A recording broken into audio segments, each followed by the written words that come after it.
എങ്ങനെയാണ് മോഹൻലാലിൻ്റെ അഭിനയം ഇത്ര നാച്ചുറലായും ഇമ്പാക്റ്റ്ഫുള്ളായും തോന്നുന്നത്?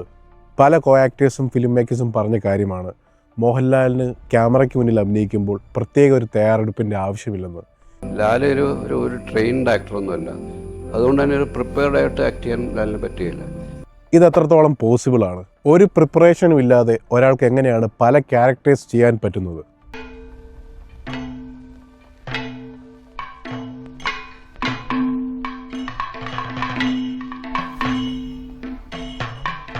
ഈ വീഡിയോയിൽ ഞാൻ എക്സ്പ്ലെയിൻ ചെയ്യാൻ ശ്രമിക്കുന്നത് മോഹൻലാൽ എങ്ങനെയാണ് ഒരു ക്യാരക്ടറിനെ അപ്രോച്ച് ചെയ്യുന്നു എന്നതാണ്. ഞാൻ ഈ പറയാൻ പോകുന്നത് എൻ്റെ മാത്രം ഒരു അസംഷനാണ്. അത് ചിലപ്പോൾ മോഹൻലാലിൻ്റെ അപ്രോച്ചുമായി യാതൊരു ബന്ധവും കാണില്ല. മോഹൻലാലിൻ്റെ പല സിനിമകളിലെയും അഭിനയം ഒബ്സർവ് ചെയ്യുകയും അതിലൂടെ എങ്ങനെയായിരിക്കും അദ്ദേഹം ക്യാരക്ടറിനെ അപ്രോച്ച് ചെയ്യുക എന്നതും എനിക്ക് തോന്നിയ കാര്യങ്ങൾ ഞാൻ ഈ വീഡിയോയിൽ പറയാൻ ശ്രമിക്കുകയാണ്. സോ അതിനായി 4 കഥാപാത്രങ്ങൾ നമുക്ക് എക്സാമ്പിളായി എടുക്കാം. കിരീടം, ദശരഥം, തന്മാത്ര, നരൻ. ഈ 4 കഥാപാത്രങ്ങളും പ്രത്യക്ഷത്തിൽ വളരെ ഡിഫറൻ്റ് ആണ്. പക്ഷേ ഈ 4ലും ഒരു കോമൺ ഫാക്ടർ ഉണ്ട്. മോഹൻലാൽ പെർഫോം ചെയ്യുമ്പോൾ ഈ 4 കഥാപാത്രങ്ങളിലും ഒരു കുട്ടിയുടെ മാനറിസം പലപ്പോഴും കടന്നു വരുന്നതായി കാണാം. ഉദാഹരണത്തിന് കിരീടത്തിന്റെ തുടക്കത്തിൽ മോഹൻലാലിന്റെ കഥാപാത്രം തൻ്റെ അച്ഛനും അമ്മയും അമ്മൂമ്മയും ഒക്കെയായി പെരുമാറുമ്പോൾ ഒരു ചൈൽഡിന്റെ മാനറിസം പല രീതിയിലും കടന്നു വരുന്നത് വ്യക്തമായി കാണാം. ഇതൊന്ന് കുറച്ചെടുക്കാതെ തോറ്റ് പിന്മാറുന്ന പ്രശ്നമില്ല. എന്തോ അല്ല ഈ മേധസ്സൊക്കെ കളഞ്ഞു. ഇതുപോലെ ദശരഥത്തിലെ രാജീവ് മേനോൻ മുഴുനീളം ഒരു കുട്ടിത്തം നിറഞ്ഞ കഥാപാത്രമാണ്.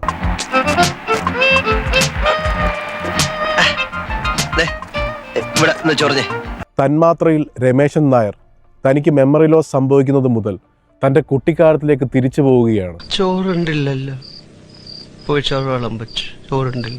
ഇനിയും നരനിലെ വേലായുധൻ പ്രത്യക്ഷത്തിൽ ഒരു മാസ് കഥാപാത്രമാണെങ്കിലും അയാളുടെ ബേസിക് നേച്ചർ ഒരു കുട്ടിയെ പോലെയാണ്.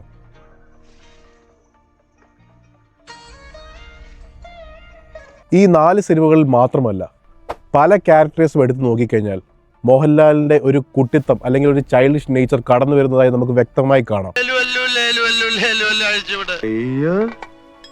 പക്ഷേ ഈ കോമൺ ഫാക്ടേഴ്സിൻ്റെ ഇടയിലും മോഹൻലാൽ ഈ കഥാപാത്രങ്ങൾ പെർഫോം ചെയ്യുന്നത് വളരെ വ്യത്യസ്തമായാണ്. ഒരുപക്ഷെ മോഹൻലാൽ എന്ന ആക്ടർ ഒരു ക്യാരക്ടറിനെ മനസ്സിലാക്കുന്നത് ആ കഥാപാത്രത്തിന്റെ കുട്ടിക്കാലത്തിലേക്ക് കണക്ട് ചെയ്യാൻ ശ്രമിച്ചുകൊണ്ടായിരിക്കും. അത് ചിലപ്പോൾ അറിഞ്ഞോ അറിയാതെയോ ആയിരിക്കാം. ശരിക്കും ഒന്ന് ആലോചിച്ചാൽ ഈ ടെക്നിക്ക് വളരെ എഫക്റ്റീവാണ്. കാരണം നമ്മുടെ ഓരോരുത്തരുടെയും ഇഷ്ടങ്ങൾ, പ്രൊഫഷൻ, ആഗ്രഹങ്ങൾ, സ്വഭാവ രൂപീകരണം എല്ലാം നമ്മുടെ കുട്ടിക്കാലവുമായി കണക്റ്റഡ് ആയിരിക്കും. നമ്മുടെ കുട്ടിക്കാലത്തുണ്ടാകുന്ന ട്രോമകൾ, ഓർമ്മകൾ, പേരൻറ്റിങ്, സ്കൂളിംഗ് എല്ലാം ഇതിനെ സ്വാധീനിക്കും. സോ മോഹൻലാൽ ഒരു ക്യാരക്ടറിനെ കിട്ടുമ്പോൾ അയാളുടെ കുട്ടിക്കാലം മനസ്സിലാക്കാൻ അറിഞ്ഞോ അറിയാതെയോ ശ്രമിക്കുന്നു. അത് ചിലപ്പോൾ സംവിധായകനോ തിരക്കഥാകൃത്തോ സ്ക്രിപ്റ്റ് നരേറ്റ് ചെയ്യുമ്പോഴായിരിക്കും. ഇതൊന്നും സ്ക്രിപ്റ്റ് ഇല്ലെങ്കിൽ ചിലപ്പോൾ അയാളുടെ തന്നെ ഇമാജിനേഷൻ ഉപയോഗിച്ച് മനസ്സിലാക്കുകയായിരിക്കും. ഉദാഹരണം, നരനിലെ വേലായുധൻ എന്ന കഥാപാത്രം അയാളൊരു അനാഥനാണ്. ആ ഗ്രാമത്തിലെ ആളുകളാണ് അയാളെ വളർത്തിയത്. ചിലപ്പോൾ കുട്ടിക്കാലത്ത് ഒരച്ഛനോ അമ്മയിൽ നിന്നോ കിട്ടുന്ന വാത്സല്യമോ കരുതലോ ഒന്നും ആ കഥാപാത്രത്തിന് കിട്ടിയിട്ടില്ല. അതുകൊണ്ട് തന്നെയാണ് അയാൾ ഒരു തെമ്മാടിയായി മാറുന്നത്. പിന്നെ മുള്ളംകൊല്ലിയിലുള്ള എല്ലാ അമ്മമാരും ചേർന്ന് എന്നെ നോക്കിയതും വളർത്തിയതും ഒക്കെ വളർന്ന് തണ്ടും തടിയുള്ള ആണൊരുത്തനാവുമ്പോ അവരുടെ കാര്യങ്ങൾ നോക്കാനും സംരക്ഷിക്കാനുള്ള ഉത്തരവാദിത്വം എനിക്കില്ലേ സാർ? സോ ഇത്തരത്തിൽ സ്ക്രിപ്റ്റിലുള്ളതോ ഇല്ലാത്തതോ ആയ കാര്യങ്ങൾ മനസ്സിലാക്കിയതിനു ശേഷം മോഹൻലാൽ അടുത്ത സ്റ്റെപ്പിലേക്ക് കടക്കുന്നു. തൻ്റെ മുൻപിലുള്ള കഥാപാത്രത്തിൻ്റെ കുട്ടിക്കാലം തൻ്റെ തന്നെ കുട്ടിക്കാലവുമായി കണക്ട് ചെയ്യാൻ ശ്രമിക്കുന്നു.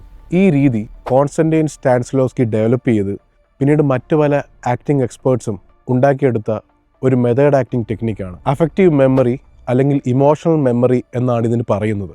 ഒരു ക്യാരക്ടറിൻ്റെ ഇമോഷൻ മനസ്സിലാക്കാൻ ആക്ടർ തൻ്റെ തന്നെ ജീവിതത്തിലുണ്ടായ സമാനമായ ഇമോഷൻ ഓർത്തെടുക്കുന്നു. അതിലൂടെ വളരെ റിയലിസ്റ്റിക് ആയ പെർഫോമൻസ് ഉണ്ടാക്കാൻ ശ്രമിക്കുന്നു. സോ മോഹൻലാൽ ക്യാരക്ടേഴ്സിൻ്റെ കുട്ടിക്കാലവുമായി കണക്ട് ചെയ്യാൻ ശ്രമിക്കുന്നത് കൊണ്ടാകാം പല പെർഫോമൻസിലും ഒരു ചൈൽഡിഷ് നേച്ചർ കടന്നു വരുന്നത്.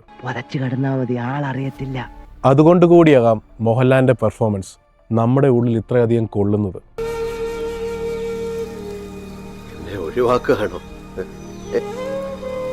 കാരണം ഒരു ക്യാരക്ടറിൻ്റെ ചൈൽഡ്ഹുഡ് മനസ്സിലാക്കുന്നതിലൂടെ അയാൾക്ക് ഇപ്പോഴുണ്ടാകുന്ന മെൻ്റൽ തോട്ട്സ് ഈസിലി മനസ്സിലാക്കാൻ മോഹൻലാലിന് സാധിക്കുന്നു. കാരണം നമ്മൾ ഓരോരുത്തരുടെയും കുട്ടിക്കാലത്തുണ്ടാകുന്ന ഓർമ്മകളും ആഗ്രഹങ്ങളും കൊണ്ടുകൂടിയാണ് നമ്മുടെ ജീവിതത്തിലെ പല ഘട്ടങ്ങളും കടന്നു പോകുന്നത്. അതുകൊണ്ട് മോഹൻലാലിൻ്റെ പെർഫോമൻസ് വളരെ ജെന്യൂനായി തോന്നുന്നു. അഭിനയിക്കുന്നതിന് തൊട്ടുമുപ്പുള്ള നിമിഷം ചിരികളി തമാശകൾ പറയുമ്പോൾ അയാളുടെ കൈവിരലുകളും തൊട്ടു നോക്കൂ, ഐസ് പോലെ തണുത്തിട്ടുണ്ടാകും. മനസ്സിലേക്ക് ഈ കഥാപാത്രമായി മാറുന്നതിന് വേണ്ടിയുള്ള ഉള്ളിൻ്റെ ഉരുകൽ അയാൾ ഒതുക്കി നിർത്തുകയാണ്. സോ മോഹൻലാലിനെ സ്ക്രീനിൽ കാണുമ്പോൾ നമ്മൾ നമ്മളെ തന്നെയാണ് മുന്നിൽ കാണുന്നത്. സോ ഞാൻ ആദ്യം പറഞ്ഞതുപോലെ ഇതെല്ലാം എൻ്റെ അസംഷൻ മാത്രമാണ്. ഈ ടെക്നിക്കുമായി യാതൊരു ബന്ധവും കാണില്ല ചിലപ്പോൾ മോഹൻലാലിൻ്റെ രീതി. ഈ വീഡിയോ നിങ്ങൾക്ക് ഇഷ്ടപ്പെട്ടെങ്കിൽ ലൈക്ക് ചെയ്യാൻ ശ്രമിക്കുക, സബ്സ്ക്രൈബ് ചെയ്യുന്നത് പരിഗണിക്കുക. Thank you and see you later.